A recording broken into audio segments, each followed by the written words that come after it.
Alright, I got a couple other songs picked out and then we'll get into our Bible study. Page 598. 598. 598. If that means your approval, brother, that's the one I'd like to sing. Oh, happy day. That's not 598. That's 498. Oh. You can sing that while we sing this. Where you leave? I got it.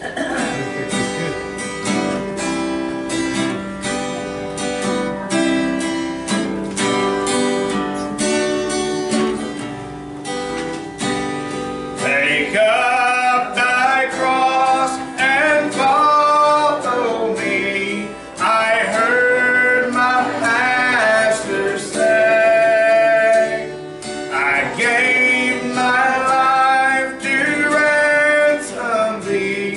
Surrender all today. Wherever he leads, I'll go.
Tell this, I think everybody's heard it. You're probably tired of me telling it. There's people online who may not have heard it. If you wonder, and somebody did ask me this once, the reason I say it, if you wonder why we sing all 4 verses or 5 verses, whatever's in the song, it's because someone told a joke one time I did not like. They said, you know, there's 2 things you'll never need in a Baptist church. I said, really, what's that? And they said, the front pew and the 3rd verse of the song. And I didn't like that, so we started singing all of them. And that's really all there is to it. I just didn't like being teased. So. And on Sunday mornings, we actually have people on that front row. Not many, but a few. All right. I've got 581 written down, if that's all right with Brother Rick. 581. I don't think I know that. What's... You do, Is it 6-4? You know 581. Yes, you do. There's 4 verses to this one, too. And like I said, we need them all in this church. 581.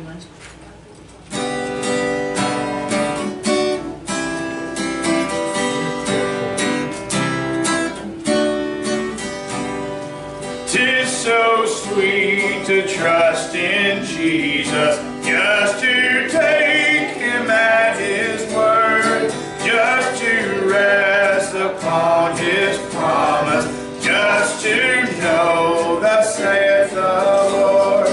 Jesus, Jesus, how I trust him, how I proved him o'er and o'er. Jesus, Jesus, precious Jesus, oh, for grace to trust him more.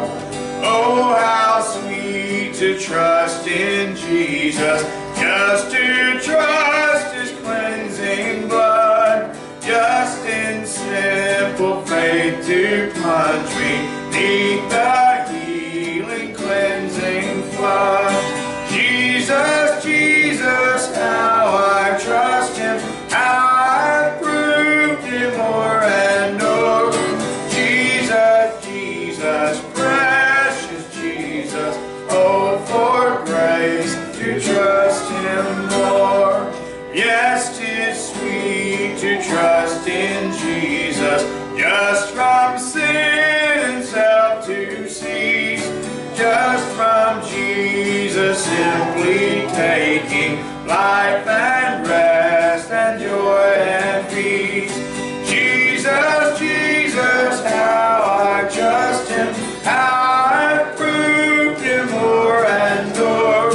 Jesus, Jesus, precious Jesus, oh, for grace to trust him more. I'm so glad I learned to trust thee, precious Jesus, Savior, friend, and I know that thou art with me, wilt be with me to the end. Jesus, Jesus, how I trust him, how I proved him o'er and o'er. Jesus, Jesus, precious Jesus, oh, for grace to trust him more. Amen. Amen. And then finally we'll close with 776. And bear with me, I play this just a little different probably than y'all learned it, and that's just because I wasn't taught no better. So just follow me, it's a pretty song. 776. See, when I learned it, we did it as a special, so we could do it any way we wanted to. I didn't know it was in the hymnal. So now we can all sing it together, alright?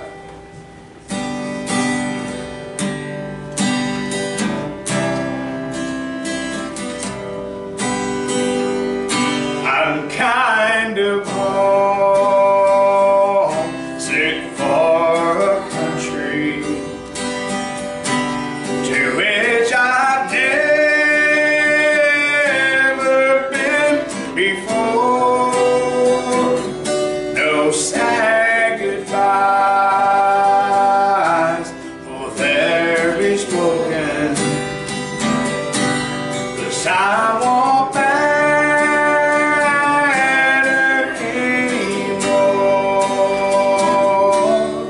Beulah land, I'm longing for you, and someday hopefully I'll stand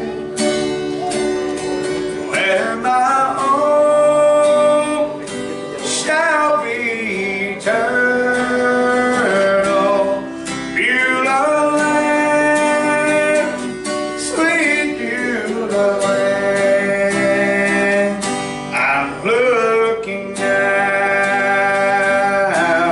across the river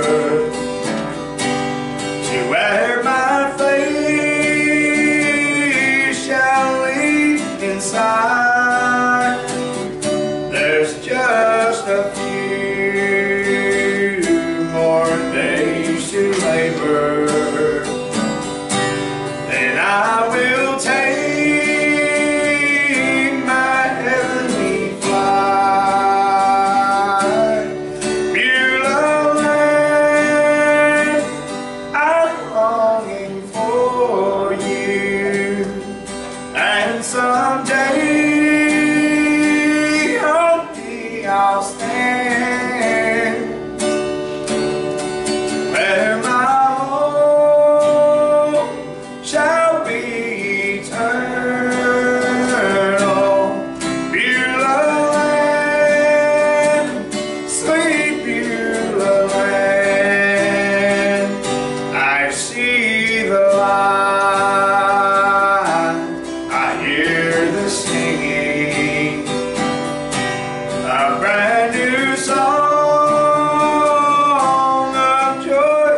divine, my soul rejoices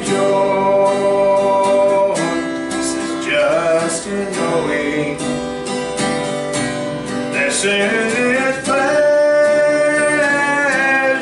will be mine. Beloved, I'm longing for you, and someday only I'll stand, that my home shall be eternal. Beulah land, sweet Beulah land.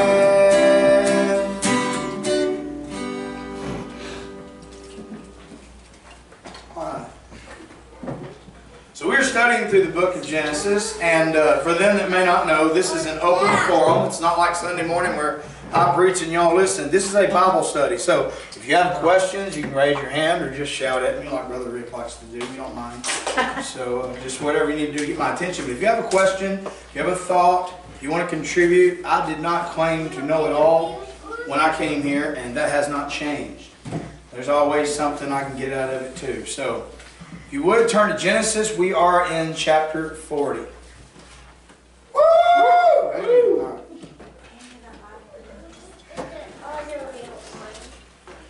Now I realize the meal puts us halfway asleep, and I can always be reminded of that when I look out here and see people yawning. Don't feel bad. I do the same thing. That's why we used to feed people after the service, but it gets so late and people got to eat. So it is what it is. Sorry, what chapter? Genesis chapter 40. 40. Mm-hmm. Now, it's my practice always to back up just a little so people remember where we left off. So we will be in Genesis chapter 40, but I want to read into it. So back up with it just a little bit, and the last few verses of chapter 39, I will remind you what happened. Potiphar's wife, and remember, Potiphar was probably a eunuch. If y'all weren't here last, well, it wasn't last week, but we had Brother Brandon here last week. And he actually touched on some of this we're going to talk about tonight. We didn't discuss that. He did that all on his own. One of the nights in the revival, he talked a little bit about Joseph and the baker and the butler and all of that. Well, we're going to look at it in greater detail. But before he gets put in prison, Joseph is working for Potiphar. Potiphar was probably a eunuch, which explains why Potiphar's wife probably couldn't act right. And let's just leave it at that. She casts a flinging on Joseph, which means she just, a craving, you might call it. Casts a craving on him, is what I should have said. She flings a craving on him. I heard somebody put it that way. I don't know what that means. I think it was Andy Griffith. I think it was Andy Griffith who said it that way. He said, flung a craving on him. There you go. Anyway, she flung a craving on Joseph. She liked him. And he kept, you know, it's not that he was holier than thou. First of all, he was a kid. He had little to no experience with this stuff, and it's always easier to say no to something you know nothing about. That's why I don't think people ought to ever try drugs. I can tell you, as a former drug addict, if I'd never tried it, it was easy to say no. It was easy to say no every time until somebody talks you into trying it. Once you've tried it, you got to get past that fear, and then it gets easier to fall into, and I know that from experience. Well, the same is true with sexual sin or any other kind of sin. If you never try it the first time, it's not so hard to stay away from. I'll tell you, a good one's alcohol. I'm not going to get into a debate about whether or not you should be drinking. I think the Bible's pretty clear. But people who, you know, I remember the first time I ever tried beer. It's nasty, y'all. It don't taste good. It's an acquired taste, they call it. If you want to be real honest, black coffee is nasty. Now, I've gotten to the point that I like it. I drink my coffee black, and that's fine. But it's not yummy the first time you try it. It's kind of like tobacco.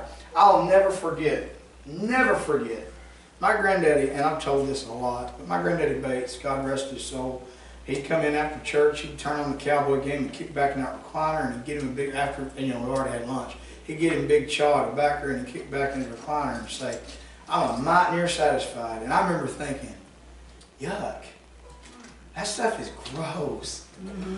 Now, if you like tobacco, God bless you, but I'm telling you, it's not something I want to put in my mouth. Well, anyway, the point is, stuff like that, you can grow to like it, but it's so much easier to say no the first time. And so don't think that Joseph's some sinless, holier than thou. I mean, he probably was a little self-righteous. But it's easy for him to reject this woman's advances because he had never been with one. So anyway, he does. He tells her no. Get down, latter half of chapter 39. She catches verse 12. We'll just pick up there. She caught him by his garment, said, "Lay with me." He left his garment in her hand and fled and got him out. I remember making a joke last time we talked about it. Joseph lost more coats than anybody I know. He had that coat of many colors. His brother stripped it off of him and carried it back to his daddy in shreds.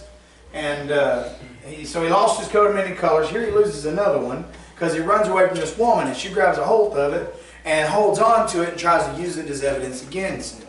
In fact, she, in verse 13 there, it says, "It came to pass when she saw that he had left his garment in her hand and was fled forth, that she called on the men of the house and said, 'Look what happened to me,'" and she's lying. I'm going to skip through this because we've already read it. Anyway, it comes to pass that when the master comes home, verse 19, "Came to pass when his master heard the words of his wife, but she spoke unto him, saying, After this manner did thy servant to me, that his wrath was kindled. And Joseph's master," that's Potiphar, "took him, put him into the prison, a place where the king's prisoners were bound. He was there in the prison." A couple things about that, just to remind you. First of all, Potiphar was not only Joseph's master and owner, he was also master of this prison where he put Joseph. And rather than have him killed for what is a capital offense, he kept him alive, which suggests to me he knew there was more to that story than the wife was telling. In fact, I'm going to say that this had happened before and they'd been through this already. And so he had to do something with the boy. He needed him out of the house. He didn't want him dead, so he puts him into the prison. This isn't the normal prison. This is the high-profile prison. This is the federal version, I guess. This is where you get treated a little bit better. Based on this is where the king's prisoners were bound. So these are political prisoners, not so much common criminals and thieves. Verse 21, "But the Lord was with Joseph and showed him mercy, gave him favor in the sight of the keeper of the prison." See, I think Potiphar was the main ruler of the prison, but he had somebody under him, and Joseph found favor in his sight. Verse 22, "And the keeper of the prison committed to Joseph's hand all the prisoners that were in the prison, and whatsoever they did there, he was the doer of it."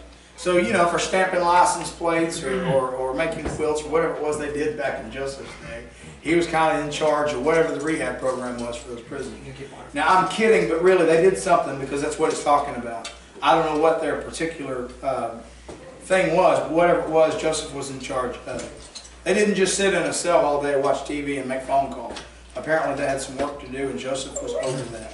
Verse 23, "The keeper of the prison looked not to anything that was under his hand, because the Lord was with him. And that which he did, the Lord made it to prosper." So we read that, and there's a couple things to note. First of all, Joseph's had a hard life. He was a spoiled little kid.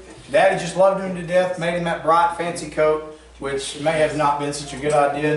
Looking back now, it's easy to say, well, that's the reason his brothers were jealous of him. But it is what it is. That's the way that his life was. He was hated by his brothers, and his brothers had sold him into slavery, and now he's prospered everywhere he's gone for a portion of time, but then something's happened. He prospered at home with his dad. His dad loved him to death. He prospered for a while in Potiphar's house. Potiphar liked him a lot. Now he's prospering in prison. But it seems like no matter how good Joseph does and how God's with him, something bad always happens to Joseph. As a Christian, have you ever felt like no matter what I do, the bottom falls out? Let me share this with you. At the last church I pastored, Ginger can attest to this. We were there at Hamilton, Faith Baptist Church in Hamilton for 3 years. And we had this young couple that started coming, and they had some kids. It's always nice to have kids in. And when they first started coming, we were all so thrilled because they were there every Sunday, every Wednesday. It was great. And I remember they were having some marital problems, and I'm not giving any names. I'm just saying they're having some issues, and so I started counseling with them. In the course of that counseling, the dad said to me at one point, he said, "This happens every time we try to go to church. Every time we try to serve God. Every time we try to do good, it's like everything's against us, like the devil just tears us down." He said, "I'm to the opinion now where I just think we ought to quit going to church." And I thought, man, that's not the answer. The devil's attacking you because he doesn't want you to serve God. The devil wants you to serve him, and he hates seeing you in church. And in fact, if anything, that's proof that you belong, that you're doing something right. You know, if you're, let me put it this way, and I've said this before too, but I haven't said it in a long time. If you don't run into the devil every once in a while, you're traveling in the same direction. If you don't run into him now and then, you're both going the same way.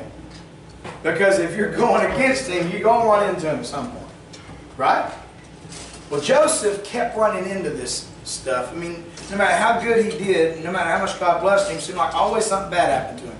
Chapter 40, verse 1. The Bible says, "And it came to pass, after these things, that the butler of the king of Egypt and his baker had offended their lord, the king of Egypt." Now, let me just stop a moment and tell you. And again, if you have a question or a thought, do stop me. But the Bible doesn't tell us what they did. We don't know.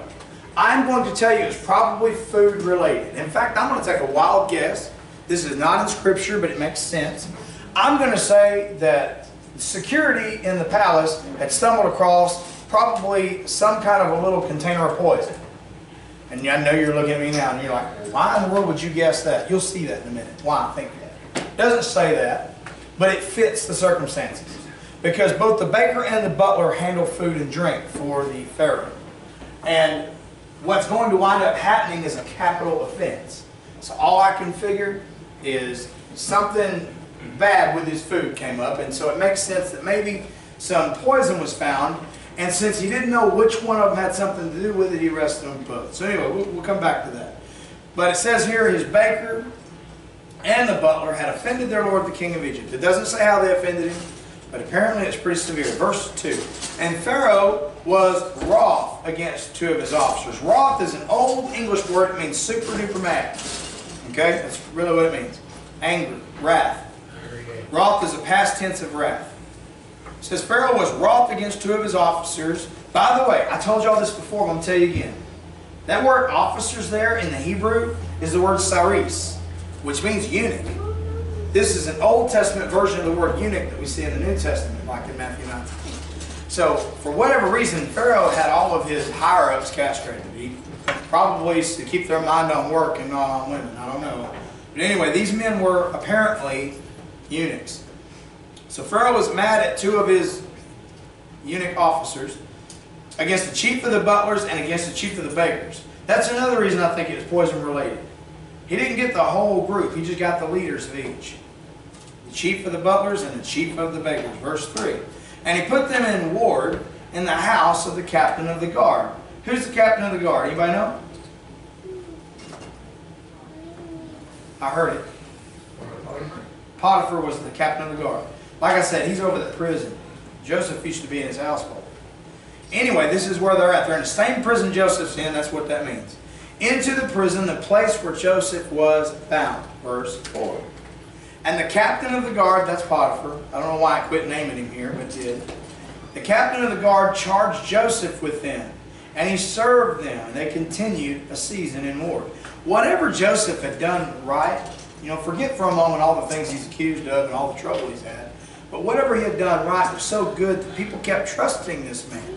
And don't let this escape your attention. No matter what you're going through, sometimes we feel like we're in prison. There have been times in my life where I'm struggling so bad in my Christian walk that I feel like my prayers don't get to the ceiling. Anybody else have felt that way?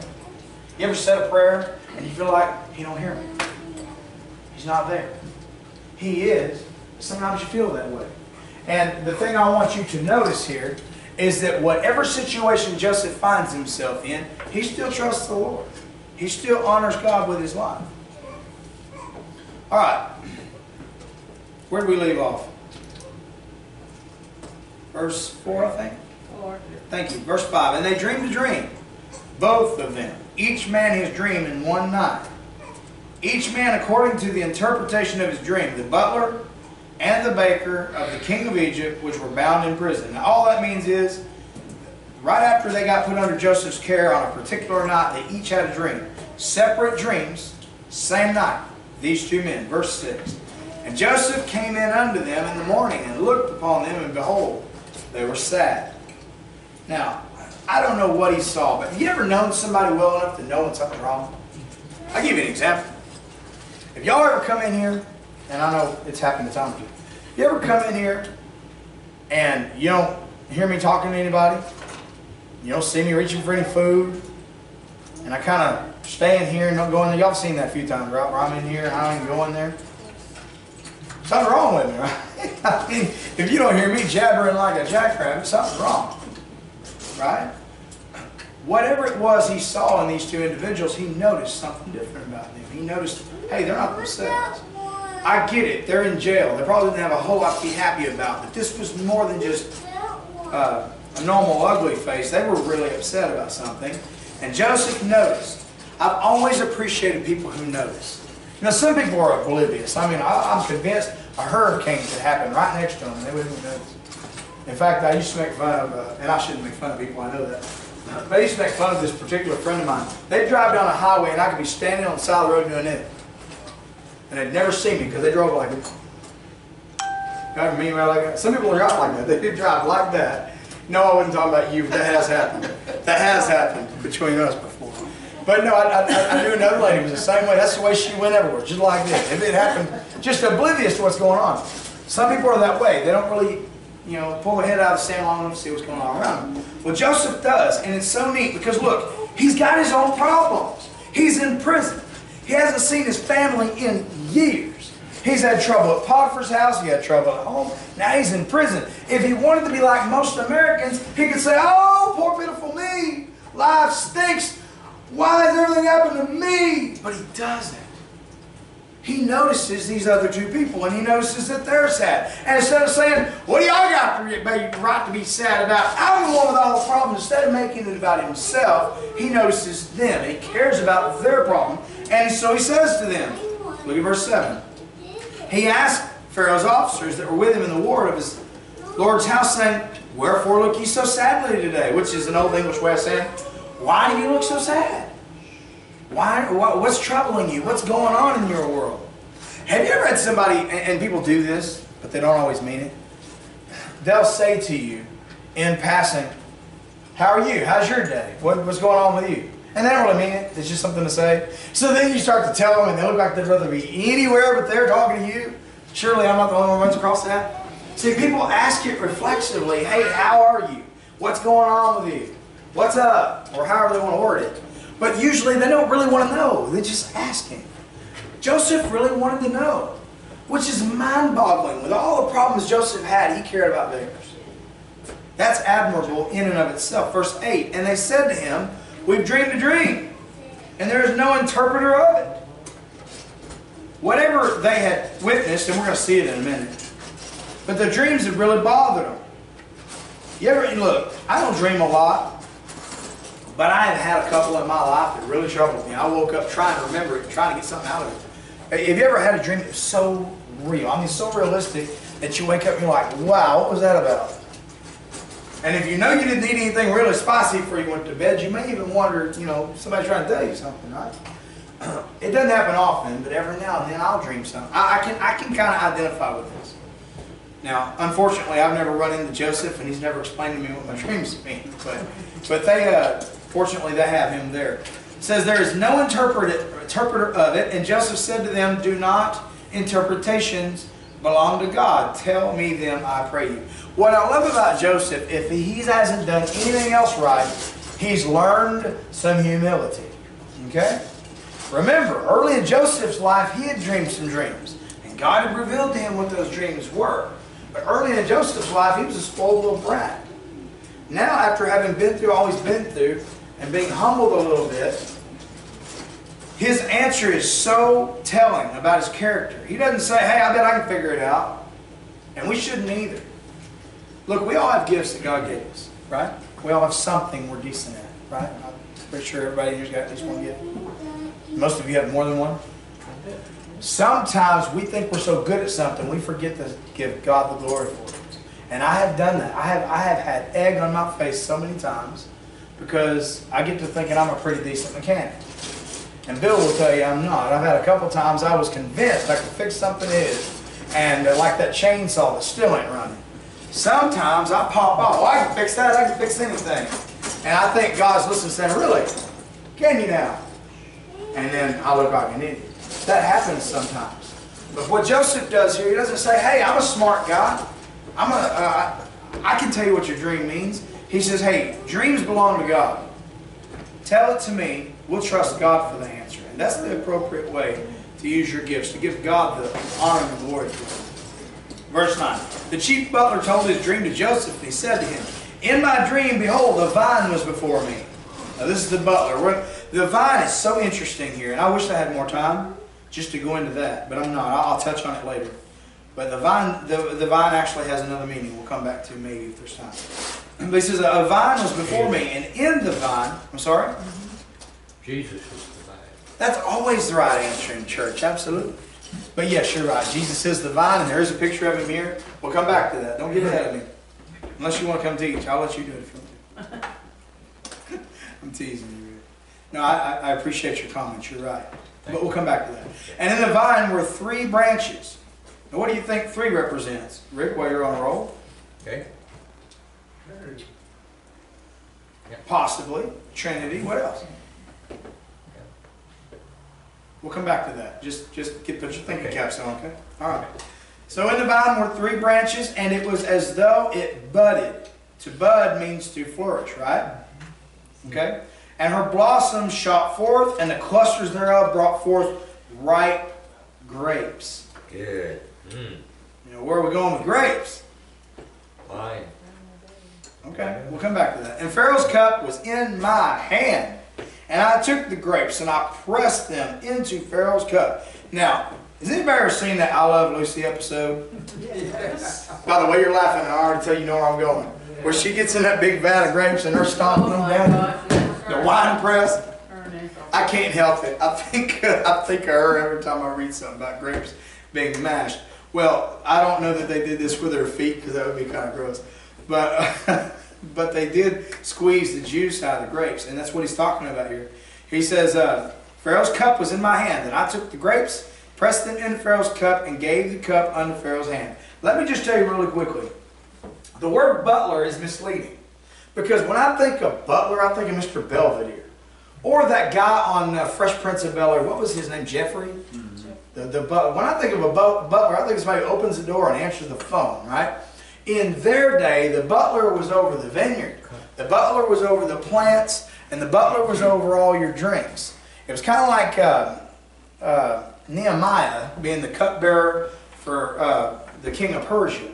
I mean, one of the jobs is to make sure that from the growing process to the harvesting process to the fresh squeezed drink that you've got to give to your master, that it is pure and it is good and it's fresh and it's ready to go.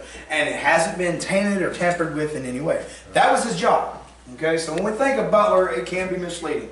Let me word it this way. There's a butler and a baker here. One of them focuses on the food, the other one focuses on the drink. So, there you go. All right. Verse 12, and Joseph said to him, this is the interpretation of it.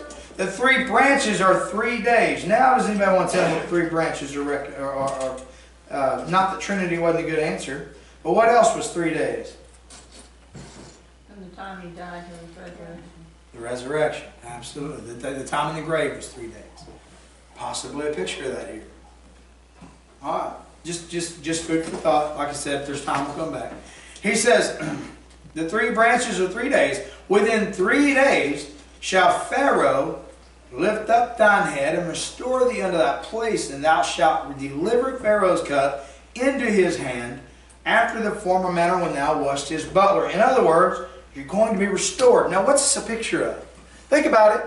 We've got a representation of the vine, of the grape, of the juice that comes out of the grape, and 3 days. Ringing any bells, anybody?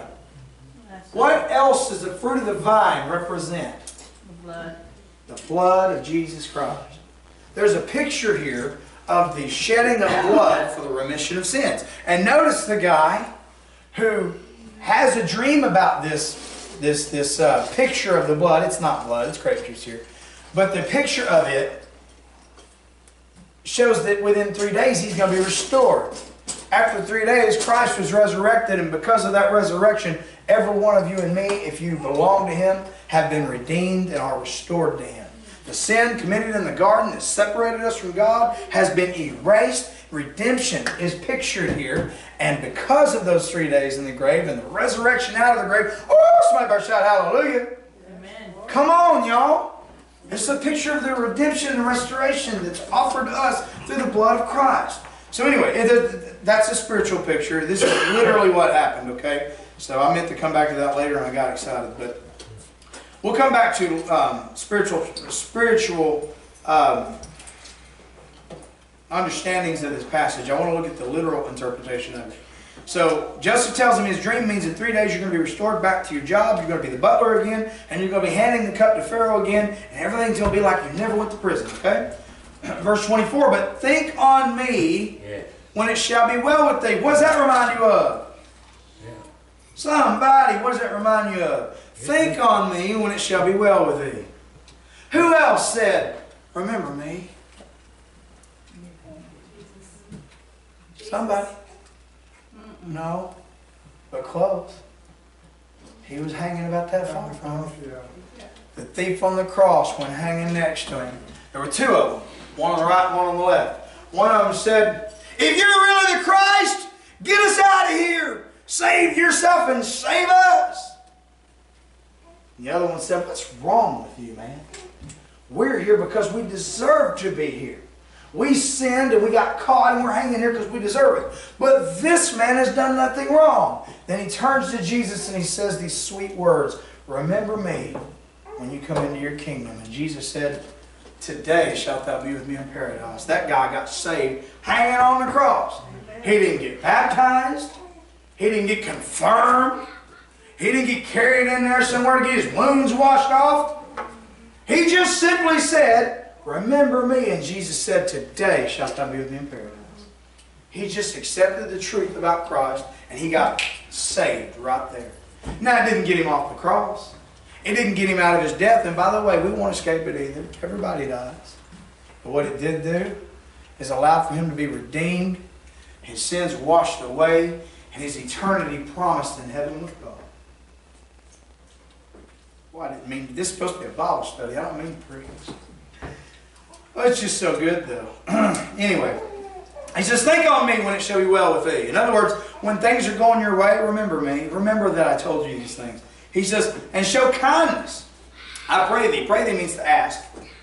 Show kindness unto me, and make mention of me unto Pharaoh, and bring me out of this house, for indeed I was stolen away out of the land of the Hebrews, and here also have I done nothing that they should put me in the dungeon. Joseph's saying, look, I've been here a long time. Let me just tell you something in case you didn't know.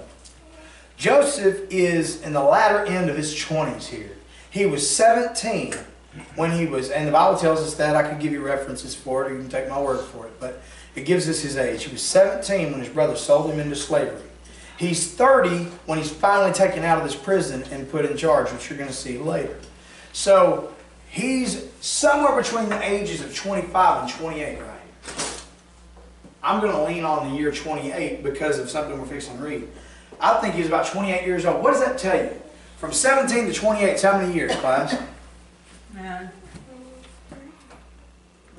11.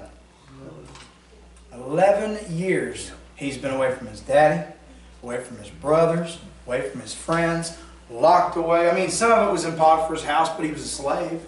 He's either been in slavery or in prison for 11 years. I'm going to tell you, I know people who can't make it through one bad year. Something bad happens to them, they're ready to turn their back on God and give up on their Christianity. Joseph, after 11 years, is still honoring God with his life. Could we do the same? Just asking. But he does ask this. He says, look, I'm telling you, you're going to be restored to the king. When you do, show me kindness. Remember me, that I might be brought out of here. And then he tells him, he doesn't even mention his brothers, which is so beautiful. You and I would have told the whole story. How you got sold into slavery by some jealous boys. How you got wronged and mistreated by some woman in your slave owner's house. Every bad thing ever happened. You and I would have told every bad detail of what happened to us. Joseph just says, I was stolen out of my home. And I want to go back. Will you please mention me to Pharaoh? So anyway, that's what he asks. He says, I've done nothing that has to be in the dungeon. Verse 16. When the chief baker saw that the interpretation was good, he said to Joseph, well, I was also in my dream. Behold, I had 3 white baskets on my head. Now, notice first of all, that the baker was not so quick to tell his dream. You want to wait and let somebody else go first. You ever know somebody like that? Like, they don't mind going, but they don't want to go first. They want to make sure somebody else. I got aggravated with my wife last night. I don't cook. I just don't. And she probably get mad at me for telling this, but it's true. I just don't cook. I don't cook much. And if I do, it's breakfast. I'm great with breakfast stuff. Eggs, bacon, sausage, French toast, pancakes. Man, I'm your guy. I can do those things. I don't cook stuff because I stink at it. Well, I had a hankering for blackened tilapia, and I know everybody makes fun of the way I say that. It's tilapia. Not to me, it ain't. It's tilapia. That's the way I'm going to say it. Get over it. Anyway, I wanted some blackened tilapia. So I called up my dear friend over here and got me some paprika, had some cayenne, got me some good stuff to rub together on it, got it good and blackened up, and I took a bite. I'd already tried it. It was amazing, right? I made blackened tilapia, and it was good. Carried her a bite. I was like, oh, baby, you got to try this. You got to try it. And I'd already gone first. In my mind, hey, that's all the evidence you need. If I'm eating it, it's good, right? You should have seen her. Is it cooked all the way? Anyway. I swear, if she brought me anything she cooked and I had that reaction, I'd probably sleep on the couch for a month. But I bring her something after I've tasted it. I've already tasted it. If you can't trust me eating it, what? Anyway, I'm just teasing. It just made me think of that. But the chief baker saw that the interpretation was good, and he said to Joseph, I was in my dream, and I had 3 white baskets on my head, and in the uppermost basket, apparently they're stacked, 3 baskets on his head, carrying them around. In the uppermost basket there was all manner of baked meats for Pharaoh, and the birds did eat them out of the basket upon my head. A couple things about that. First of all, birds in Egypt were protected just like birds are today. Very few birds are allowed to shoot, and only those that you have a permit to shoot. Egypt was that way. They weren't allowed to kill them, so birds could be a real nuisance sometimes. Some of y'all know what that means already. But in the uppermost basket, he's got all these meats that are baked, and they're for Pharaoh, and the birds are trying to eat them or they are eating them, off the top basket. Now, before I read to you the interpretation of this, a couple things I want you to know. First of all, the butler was relying on the vine, and he didn't make the vine. God made the vine. Just like we don't make our own way to heaven. God supplied it. Okay? All the butler had to do was squeeze the grapes into a cup and give it to the Pharaoh. And he followed the process. He saw the grapes grow. He knew they were good. He knew they'd not been tampered with. He could squeeze them, put them in a cup, give them to Pharaoh. He knows he didn't poison the king, right? However, in this dream, the baker's stuff's already cooked. He's the chief baker. That don't mean he has to cook it. He's just got to give it to him. And it's based on works. What man can do. What we bake. What we come up with. My son made some really good cookies tonight. But I didn't go in there and watch him. Man, that stuff could have anything in it. I mean, really, y'all are brave. Okay? That 13-year-old kid made them cookies, and I don't know what he put in them because I didn't watch him. Alright? Now I think we'll all be okay. I'm just saying. I don't know. Alright? And in the same instance, this baker had these baked meats on his head, and he didn't necessarily watch every process. He's just got the finished product on his head. He's going to bring it to the Pharaoh, and this is a picture of works, what man can do, and incomplete works, because he didn't even see the whole process. Can you picture where this is fixing to go? Watch this. Joseph answered and said, this is the interpretation thereof. The 3 baskets are 3 days. That's redundant. Yet within 3 days shall Pharaoh lift up thy head from off thee. That don't sound fun. And shall hang thee on a tree, and the birds shall eat thy flesh from off of thee. I think personally I'd rather not hear that. It probably wasn't easy for Joseph to tell him that. But again, there's a spiritual. This is the literal interpretation. These 2 men had a dream. One of them's going to be restored. The other one's going to be killed. That's the literal interpretation. The spiritual interpretation is the picture of the vine and the fruit of the vine and the redemption offered by the blood of Christ versus man's incomplete works that will not take anybody to heaven. If it's up to you, you're doomed. If it's up to Christ, you're great. And that's pretty much all there is to that. Verse 20. It came to pass the 3rd day, which was Pharaoh's birthday, that he made a feast unto all his servants, and he lifted up the head of the chief butler. And then that just means he recognized him. I think of it this way. You see somebody and you say, hey, chin up. Chin up. Don't look so sad. You know, kind of deal. Lift up his head doesn't necessarily mean lift it up off. The difference is, he said, lift up thy head to the butler. He said, lift up thy head from off thee to the baker. A whole different deal. Anyway, he lifted up the head of the chief butler and of the chief baker among his servants, and he restored the chief butler under his butlership again, and he gave the cup into Pharaoh's hand. But he hanged the chief baker as Joseph had interpreted to them. Now the main point of that is everything that God has revealed will happen just as he revealed it. Everything. What God says he'll do, he will do. Maybe not in your timing.